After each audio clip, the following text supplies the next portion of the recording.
പട്ടാമ്പിയിൽ UDF സ്ഥാനാർത്ഥി പ്രഖ്യാപനത്തിന് പിന്നാലെ കോൺഗ്രസിനുള്ളിൽ പൊട്ടിത്തെറി. സ്ഥാനാർത്ഥി നിർണയത്തിൽ നീതികേട് കാണിച്ചുവെന്നാണ് പരാതി. റിയാസ് മുക്കോളിയെ സ്ഥാനാർത്ഥിയാക്കാത്തതിൽ പ്രതിഷേധിച്ച് യൂത്ത് കോൺഗ്രസ് ഓങ്ങല്ലൂർ മണ്ഡലം പ്രസിഡന്റ് ഷാഫി പട്ടാമ്പി രംഗത്തെത്തി.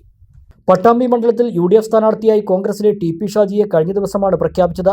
സ്ഥാനാർത്ഥി ലിസ്റ്റിൽ TP ഷാജിയുടെയും റിയാസ് മുക്കോളിയുടെയും പേരുകളാണ് ഉണ്ടായിരുന്നത്. നേതൃത്വം ഇതിൽ TP ഷാജിയെയാണ് പരിഗണിച്ചത്. ഇതിൽ ഒരു വിഭാഗം യൂത്ത് കോൺഗ്രസ് പ്രവർത്തകർക്കിടയിൽ അമർഷമുണ്ട്. ഈ സാഹചര്യത്തിലാണ് യൂത്ത് കോൺഗ്രസ് ഓങ്ങല്ലൂർ മണ്ഡലം പ്രസിഡന്റ് ഷാഫി പട്ടാമ്പി മത്സരരംഗത്തേക്ക് വരുന്നത്. താൻ മത്സരിക്കുമെന്നും നേതൃത്വത്തിന്റെ നിലപാടുകളിൽ പ്രതിഷേധിച്ചാണ് മത്സരരംഗത്ത് ഇറങ്ങുന്നതെന്നും ഷാഫി പട്ടാമ്പി പറഞ്ഞു. ഞാൻ ഷാഫി പട്ടാമ്പി നിയോജക മണ്ഡലത്തിലെ ഓങ്ങല്ലൂർ സ്വദേശിയാണ്. എൻ്റെ ഏറ്റവും പ്രിയപ്പെട്ടവരെ, നമ്മൾ മുന്നോട്ട് നീങ്ങുകയാണ്. പട്ടാമ്പിയോടും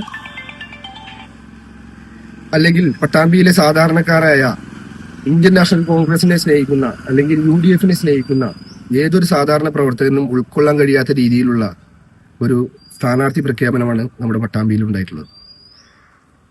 ഇതിനെതിരെ ശക്തമായിട്ടുള്ള പ്രതിഷേധങ്ങളിൽ ഞങ്ങൾ എല്ലാവരും മുൻപന്തിയിൽ തന്നെ ഉണ്ടാവും. തീർച്ചയായും പുറകോട്ട് പോകാൻ തീരുമാനിച്ചിട്ടില്ല, മുന്നോട്ട് പോകാൻ തന്നെയാണ് തീരുമാനിച്ചിട്ടുള്ളത്. പ്രചരണത്തിനും തുടക്കമിട്ടു.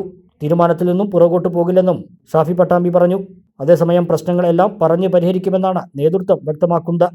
പട്ടാമ്പിയിലുള്ള നിലവിലെ രാഷ്ട്രീയ സാഹചര്യം ഈ പൊതുസമൂഹത്തിനും പട്ടാമ്പിയിലെ ജനങ്ങൾക്കും വളരെ വ്യക്തമാണ്. കൂടുതൽ കാര്യങ്ങളൊക്കെ തീർച്ചയായും ഇന്ന് വൈകുന്നേരത്തോടു കൂടി പട്ടാമ്പിയിലെ പൊതുസമൂഹത്തിനെയും പത്രമാധ്യമങ്ങളെയും അറിയിക്കാനാണ് തീരുമാനം. വിരലിന്റെ കാര്യത്തിലാണേലും യാത്രയുടെ കാര്യത്തിലാണേലും രണ്ടും മുറിഞ്ഞു പോകാതെ തുന്നിച്ചേർത്തത് കിംസ് അൽ ഷിഫയിലെ ഹാൻഡ് ആൻഡ് റിസ്റ്റ് സെന്ററാണ്. Hand and wrist centre, KIMS Al Shifa hospital, Perinthalmanna.